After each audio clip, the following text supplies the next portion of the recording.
Putin की सेना ने जेलेंस्की को घुटनों पर लाने के लिए यूक्रेन के शहरों पर 120 से ज्यादा मिसाइलें दागी। समंदर, जमीन, आसमान से दागी गई इन मिसाइलों ने वहां तबाही मचा दी। इससे पहले 15 नवंबर को भी रूस ने यूक्रेन पर 100 मिसाइलों से हमला किया था। और अब एक बार फिर रूसी सेना ने यूक्रेन पर हमले तेज कर दिए। इस बार यूक्रेन की सेना को धूल में मिलाने के लिए पुतिन की फौज ने 120 से ज्यादा मिसाइलें दागी। कीव समेत 7 शहरों को निशाना बनाया गया, जिसकी वजह से वहां तबाही मच गई। यूक्रेन का आरोप है कि रूसी सेना ने रिहायशी इलाकों को निशाना बनाकर ये हमले किए, जिनमें कई इमारतें धूल में मिल गई और उनमें रहने वाले कई लोग घायल हो गए।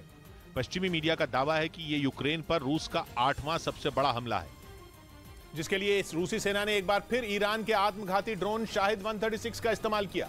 यूक्रेन का दावा है कि राजधानी कीव को दहलाने के लिए रूस ने एक के बाद एक कई ताकतवर मिसाइलें छोड़ी, लेकिन इस बार भी वो फेल साबित हुआ, क्योंकि यूक्रेन के मुताबिक उसने मिसाइल डिफेंस सिस्टम से कीव पर गिरने वाली 16 से ज्यादा रूसी मिसाइलों को आसमान में ही ध्वस्त कर दिया।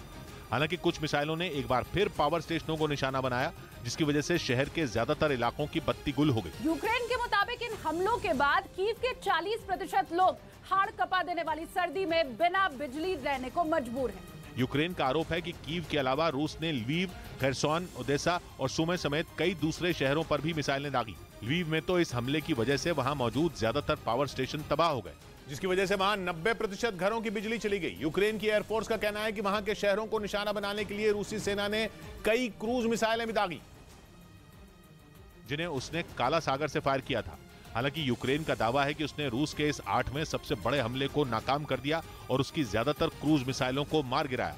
वहीं रूस के इन हमलों की वजह से यूक्रेन के शहरों में रेड अलर्ट जारी कर दिया गया।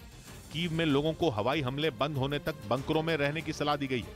पश्चिमी मीडिया का दावा है कि इसी महीने की शुरुआत में रूस ने यूक्रेन के शहरों पर 70 मिसाइलें दागी थी, जिनमें 60 को मार गिराया गया था। पश्चिमी मीडिया का दावा है कि रूस के इन हमलों के पीछे भी एक गहरी साजिश है। न्यूयॉर्क टाइम्स की एक रिपोर्ट के मुताबिक हमले के लिए सबसे पहले रूस ईरान के आत्मघाती ड्रोन को यूक्रेन भेजता है, ताकि पश्चिमी देशों से मिले एयर डिफेंस सिस्टम उन्हें ध्वस्त कर बेफिक्र हो जाए। इसके बाद रूस क्रूज मिसाइलों से यूक्रेन के शहरों पर धावा बोल रहा है, जिससे जेलेंस्की की सेना को ज्यादा नुकसान हो।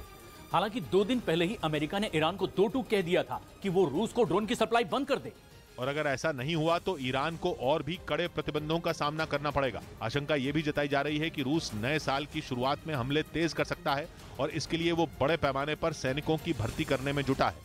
उधर इटली के रक्षा मंत्री ने दावा किया कि रूस अगर जंग में हारता हुआ दिखा तो पुतिन परमाणु बम गिरा देंगे। दावे के मुताबिक रूस ने ऐसे हमले के लिए पूरी तैयारी भी कर रखी है, और अगर वो युद्ध में यूक्रेन के हाथों पिटा तो फिर परमाणु हमला करने से नहीं चूकेगा। इटली के रक्षा मंत्री के मुताबिक पुतिन ऐसा तभी करेंगे जब उन्हें जंग में हार दिखने लगेगी, और वो ऐसा कभी नहीं चाहेंगे कि पूरी दुनिया उनकी हार का तमाशा देखे। इसलिए दावा है कि यूक्रेन से मात खाने से पहले ही वो परमाणु बम से हमला कर सकते हैं। और खुद पुतिन इस तरफ कई बार इशारा कर चुके हैं, जबकि कुछ रोज पहले ही उनकी सेना के एक कमांडर ने तो ये तक कह दिया था कि जंग जीतने के लिए परमाणु हमला करना ही होगा, क्योंकि इस जंग में अब तक रूस के 1 लाख से ज्यादा सैनिक मारे जाने की खबरें सामने आई थी, जबकि रूस को कई मोर्चों पर हार का भी सामना करना पड़ा। इसी वजह से पुतिन ने जैसा सोचा था, रूस को अब तक की जंग में वैसा कुछ हासिल नहीं हुआ। ऊपर से यूक्रेन की सेना के पलटवार से जेलेंस्की के हौसले बुलंद हैं, और इसी वजह से वो जंग को अंत तक पहुंचाने का दम ठोक रहे हैं। यूक्रेन की संसद को संबोधित करते हुए जेलेंस्की ने ऐलान किया कि उनकी सेना रूस से जीत कर ही रहेगी, और तब तक यूक्रेन का एक भी सैनिक आराम की सांस नहीं लेगा। जेलेंस्की के मुताबिक उनकी सेना ने जंग में अब तक रूस के कब्जे से 1800 से ज्यादा इलाकों को छुड़ाया है।